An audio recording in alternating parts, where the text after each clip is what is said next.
చీకటి వెలుగు న్యూస్కి స్పందించిన హ్యూమన్ రైట్స్.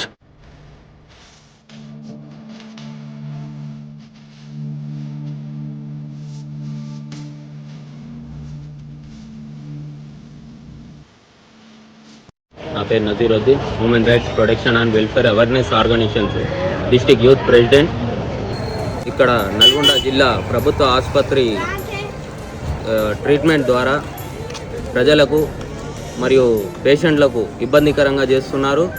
ఇలా ముందు ఒక ప్రెగ్నెంట్ లేడీ రావడం జరిగింది. ఆమె వచ్చిన తర్వాత కూడా కరెక్ట్గా రెస్పాన్సిబిలిటీ ఇవ్వలేదు.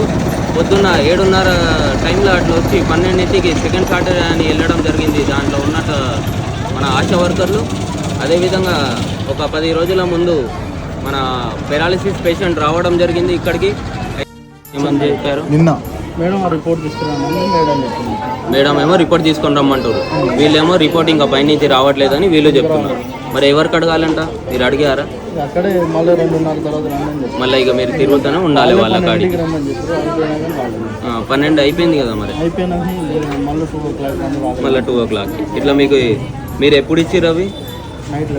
నైట్ 11:30కి ఇస్తే ఇప్పుడు 1 అవుతుంది. మళ్ళీ 24 hours ఇప్పటి వరకు కూడా వీళ్ళకు రిపోర్ట్స్ రావట్లేదు. అడిగితే ఏమంటున్నారు వాళ్ళు? అడిగితే ఇంక రాలేదు, పైనుంచి రావట్లేదు, మేమేం చేయాలి అన్నట్టుగా మాట్లాడుతున్నాం. ప్రభుత్వ ఆసుపత్రి అంటే రూపాయి లేకుండా పని చేసే ఆసుపత్రి ఇది. ఎంతో మంది, కొన్ని వేల మంది, వందల మంది ఇక్కడికి రావడం జరుగుతున్నది. అయినా కూడా వీళ్ళు పైసలు లేకుండా పని చేయటం లేదు. పైసలు ప్రతి మాటకి పైసా పైసా పైసానే ఫస్ట్ వస్తుంది. ఉన్నత అధికారులు కూడా ఇది మీ దృష్టిలోకి తీసుకోపోవాలి తప్పకుండా. ప్రతిదీ కూడా మన చీకటి వెలుగు న్యూస్ వాళ్ళు మొత్తం పబ్లిక్ అవేర్నెస్ బాగా చేస్తున్నారు.